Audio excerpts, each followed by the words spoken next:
ഇന്നത്തെ കാലത്ത് sunscreen use ചെയ്യാനായിട്ട് ആരുമില്ല അല്ലേ? പക്ഷെ ഐ വാസ് അഗെയിൻസ്റ്റ് സൺസ്ക്രീൻ.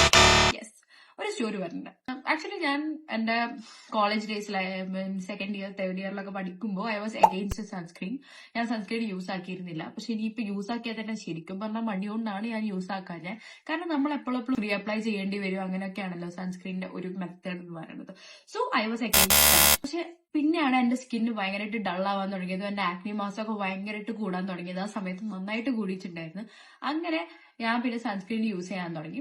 ശരിക്കും പറഞ്ഞു കഴിഞ്ഞാൽ ചില സൺസ്ക്രീൻ യൂസ് ചെയ്ത് കഴിഞ്ഞാൽ നമ്മുടെ സ്കിന്നിൽ കൂടുതലും ഓയിൽ, സ്വെറ്റ് പ്രൊഡ്യൂസ് ചെയ്യണ പോലെ തോന്നും. അല്ലെങ്കിൽ എന്തെങ്കിലും ഒരു ഹെവി ആയിട്ട് ഒരു സാധനം അപ്ലൈ ചെയ്ത മാതിരിയാണ് എനിക്ക് എപ്പോഴും തോന്നാറ്. ഒരു സൺസ്ക്രീൻ ഞാൻ നിങ്ങൾക്ക് പരിചയപ്പെടുത്തി തരാം. ദാറ്റ് ഇസ് ടെറ ബ്യൂട്ടിന്റെ സൺ പ്രൊട്ടക്ഷൻ സ്പ്രേ.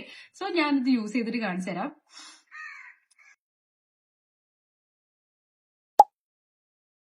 മോയ്സ്ചറൈസർ പോലെ തന്നെയാണ്, ഭയങ്കര ലൈറ്റ് വെയിറ്റ് ആണ്. അപ്പൊ നിങ്ങൾക്ക് ഈ പ്രോഡക്റ്റിന്റെ കൂടുതൽ ഡീറ്റെയിൽസ് എന്തെങ്കിലും സംശയം ഉണ്ടെങ്കിൽ എനിക്ക് DM ചെയ്യുക, അല്ലെങ്കിൽ ടെറ ബ്യൂട്ടിന്റെ പേജിന് DM ചെയ്യുക.